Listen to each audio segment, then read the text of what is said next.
25살, 저는 국가보위부 요원이 되었습니다. 가족들은 자랑스러워했죠.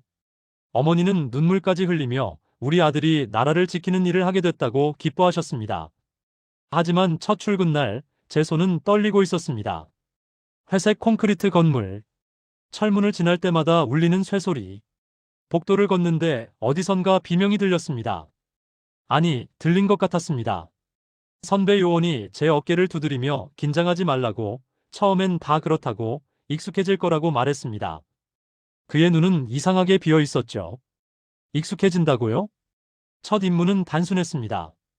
의심 대상자의 집을 감시하는 것. 한 가족이었죠. 아버지, 어머니, 그리고 10살쯤 돼 보이는 딸. 저 집 사람들이 뭘 했는지 물었지만 선배는 물어보지 말라고 했습니다. 우리 일은 의심하는 게 아니라 확인하는 거라고. 그날 밤, 저는 잠을 이룰 수 없었습니다. 그 가족의 평범한 저녁 식사 장면이 자꾸 떠올랐습니다. 감시 2주차, 저는 보고서를 작성하고 있었습니다. 특이사항 없음. 일상적인 생활 패턴 유지. 하지만 위에서는 만족하지 않았습니다. 뭔가 있을 거니 더 파고들라는 지시가 내려왔죠. 더 파고들라고요? 저 사람들은 그저 평범하게 살고 있을 뿐인데.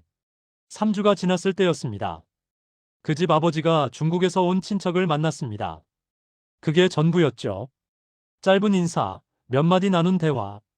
선배는 잘했다며 이거면 충분하다고 말했습니다. 탈북 기도 가능성, 외부 접촉, 그것만으로도 충분하다고.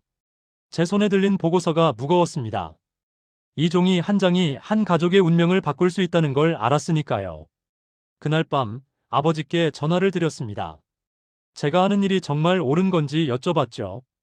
아버지는 내가 나라를 지키는 거라며 자부심을 가지라고 하셨습니다. 전화를 끊고 나서도 제 가슴은 답답했습니다. 다음 날 아침 그 가족이 연행됐습니다. 새벽 4시 트럭이 멈춰 섰고 요원들이 우르르 쏟아져 나갔습니다. 저도 그 안에 있었죠.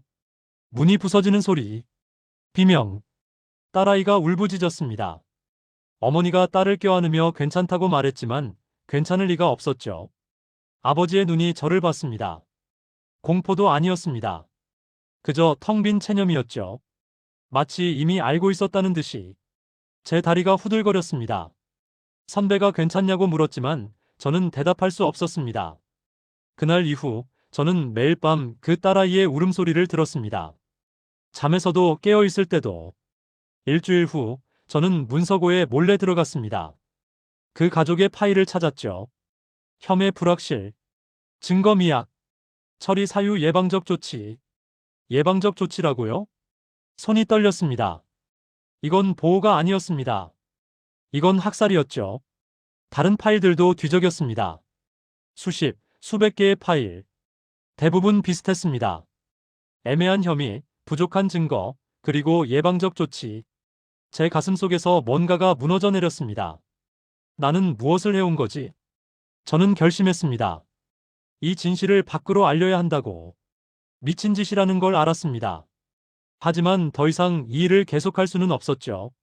문서들을 복사하기 시작했습니다. 조금씩 신중하게.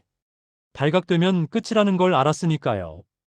2주가 지났을 때 선배가 제 책상 앞에 섰습니다. 요즘 피곤해 보인다고 했죠.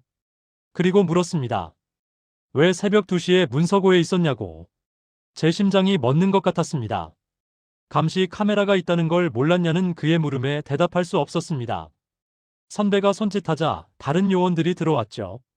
저는 굴하지 않고 말했습니다. 우리가 하는 게 뭐냐고, 죄 없는 사람들을 잡아가는 거잖냐고. 선배의 대답은 차가웠습니다. 국가가 의심하면 그게 곧 죄라고. 제 팔이 뒤로 꺾였습니다.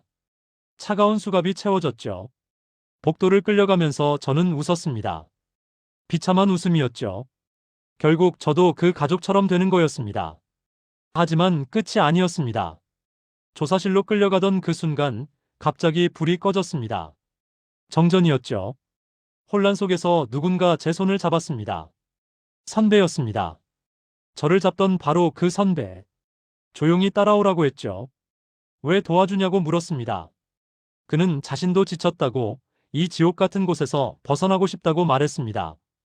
우리는 어둠 속을 달렸습니다. 뒷문, 담장, 그리고 그 너머.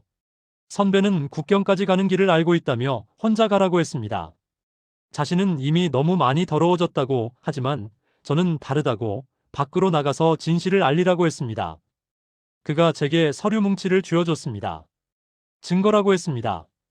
이걸 가지고 세상에 알리라고 우리가 무슨 짓을 했는지. 같이 가자고 애원했지만 선배는 고개를 저었습니다. 누군가는 여기 남아서 시간을 벌어야 한다고.